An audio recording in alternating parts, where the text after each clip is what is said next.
Right. So here's my question. And this was my concern. How are you financially supporting yourself? I get Social Security for my daughter. Well, I mean, that's support for her specifically. That's not supposed to be for you using. It covers like, because we get Section 8 and we get food stamps, and that's how I've been living from her for the past 8 years. Because she was gonna be 9. Okay, I'm sorry. Could everyone please whisper? And I'm sorry, could you speak Sorry. up? And she's gonna be 9, so I've been a full-time parent since then. I have little jobs here and there, but it's been difficult. And sometimes I can't hold them. I have too many appointments for her. What appointments do you have for her? As well. What appointments do you have for her? For her, we're supposed to be back on PT, OT. We have physical therapy. I'm supposed to give her a behavioral. I haven't done it because it's just so much. And then plus I've been really sick myself when we came last time, I had the mass on my neck still. And I'm supposed to see a doctor coming up this February. When is she going to school? She does go to school. All right. So why don't you have a job while she's at school? Because if she gets sick, and especially during this COVID time, I lost a job because of that. I had a job last year and I lost it because we had to stay home for 14 days. She has a low immune system. She's Down syndrome. So Here's the thing. I understand your issues. I understand the situation. I understand that you want to care for your daughter. But I also understand that your sole source of support financially is not supposed to be your daughter's Social Security. You're going to have to get a job. And if you get a job and you lose a job, then you get the job and you lose the job for your daughter. But you need to start working because you're living off of your daughter's income. That's not right. And that's not intentional either, Your Honor. Well, I mean, you're going to have to correct that. You're going to have to get a job.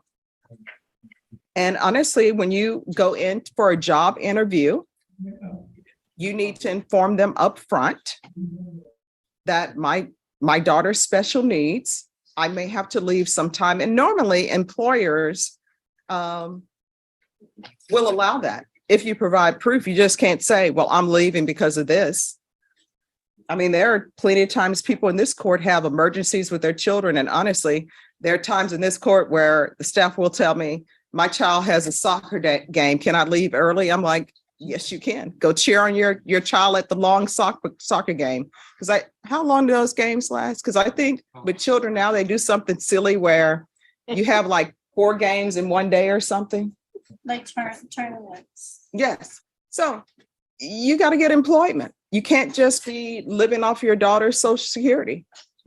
It's not a plan that I wanted. It's very difficult. Like I do it by myself. I don't mean to be upset, but I mean, if she gets sick, I'm able to go get her or be there for her. Here's the thing. If you're at work and your daughter gets sick, you tell your employer, I just got a notice, my daughter's sick, I'm going to have to leave. And when you leave to go get your daughter, if they fire you, then who knows, maybe you can get a civil attorney, maybe not. Maybe the civil attorney will tell you, yeah, you don't have a case. This is Texas. Or maybe they will tell you, you do have a case. But if you lose your job, you lose your job. You can't depend on your child's check that's supposed to be for her specifically to financially support you. I mean, you tell me you're on Section 8, which means that the rent or whatever you're paying is much less than other people who are not. Then, so you're using your daughter's income for your housing, you're using her income for food, you're using her income for clothes, you're using her income for gas. If you're putting gas in your vehicle, if you have a vehicle, you're using her income for your car note. If you have a car note, you're using her income for your utilities. She is financially supporting you.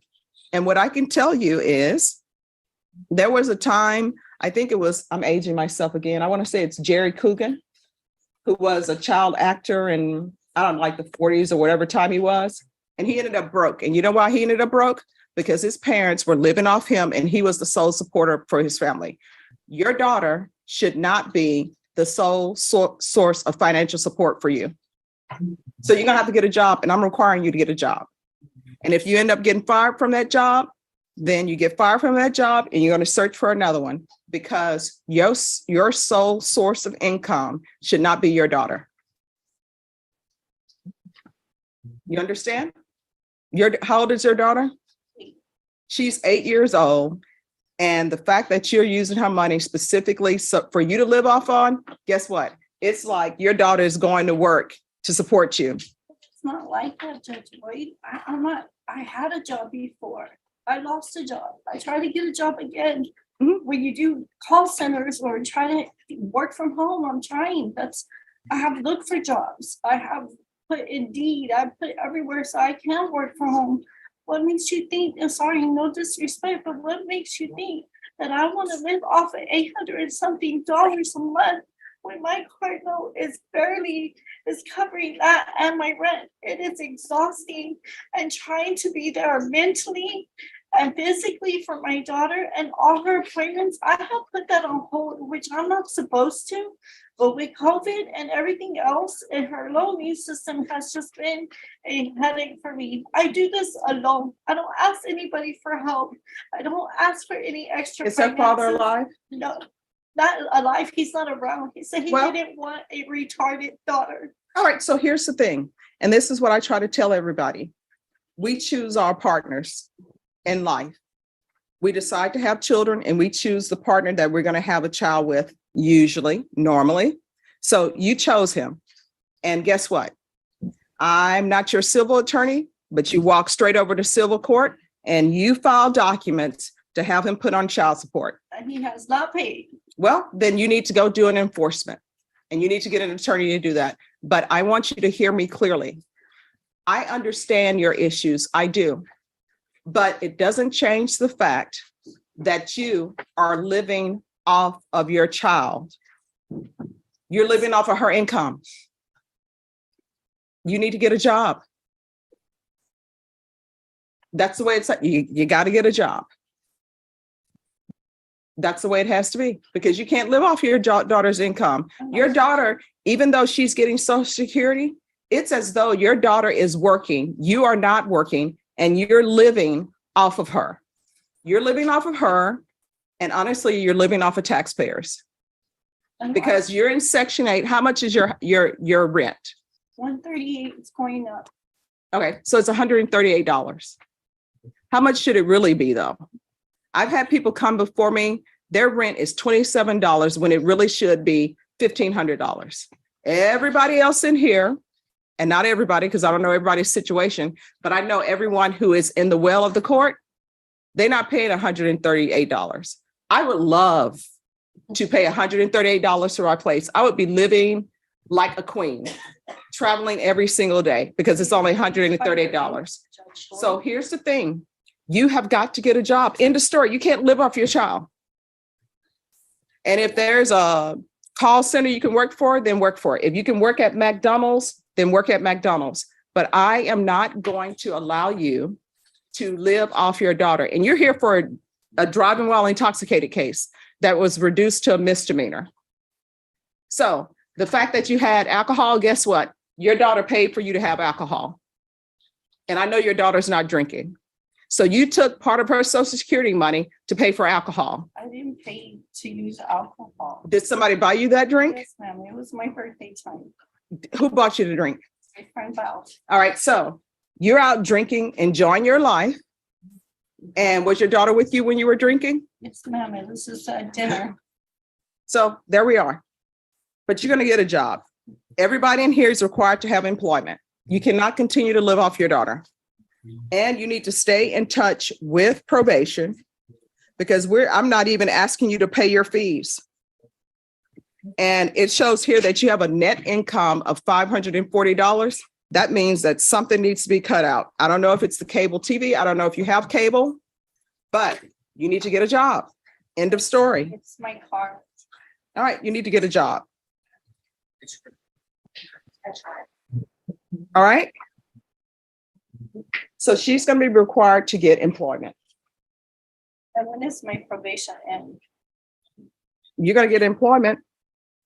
And here's the thing. If your probation needs to be extended, it will be, but you're getting employment before you leave this court. Part of completing probation successfully is having employment. Now, if you don't want to be on probation, if you want to, you can find someone who you trust to take care of your daughter, and we can send you to the Bexar County Jail, and you can do your time at the jail. But you will have employment in this court. Otherwise, a motion to revoke is going to be filed, and you could potentially be at the Bexar County Jail for 180 days. It's completely up to you, but I require everyone to have employment. And again, she's not to have employment as a home health care provider or with minors. And I'm going to want an update on her employment. Can I say something, Your Honor? Sure.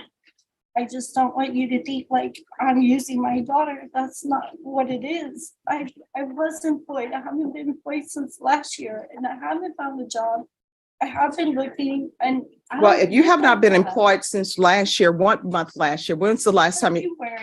February. Yes, ma'am. So that means that you were not employed March, April, May, June, July, August, September, October, November, December. You have not been working for 10 months. So you've been living off your daughter for 10 months, and I'm not going to continue to allow it. You're getting a job. And with all respect, yes, ma'am, I understand that. But I don't feel like, hey, I'm using my daughter or. You are. No, I'm not. Yes, you are. You're living off of your daughter. I don't know what you don't understand about that. Your rent, your daughter is paying your rent. You're not. Your utilities, your daughter is paying your utilities. I am The her gas, you're not providing for her. The government is providing for her through her I SSI. am her character. I take care of her. You're not doing a good job because you are living off of her. How am I not doing a good job? You're living off your daughter financially. Here's the thing. If SSI were not to give your daughter any money, if you didn't have your daughter, you would not be getting Section 8 housing. You would not be living at the place you're living for $138. And it's probably, how many bedrooms is it? It's two. It's 2 bedrooms. How many bathrooms is it? Two. All right. It's 2 bedroom, 2 bathroom. I can tell you right now, I know without even looking at your place, that place is more than $138. And the reason why you're getting it for $138 is because of your daughter. So the taxpayers are picking up the tab on what you really should be paying for that. So you can thank your daughter for that. The utilities, if you have to pay utilities, your daughter is paying that, not you. The gas you put in your car, your daughter is paying that, not you. The groceries on your table, you say you get food stamps, the taxpayers are paying that. And anything extra that's not covered for food stamps, your daughter is paying that. So yes, you are living off of your daughter. You're not bringing anything financially to the table. And I'm going to say it for the last time. You are getting employment. You will have employment by February 2nd. If you do not, a motion to revoke will be filed, and you could be looking at 180 days in the Bexar County Jail. Thank you.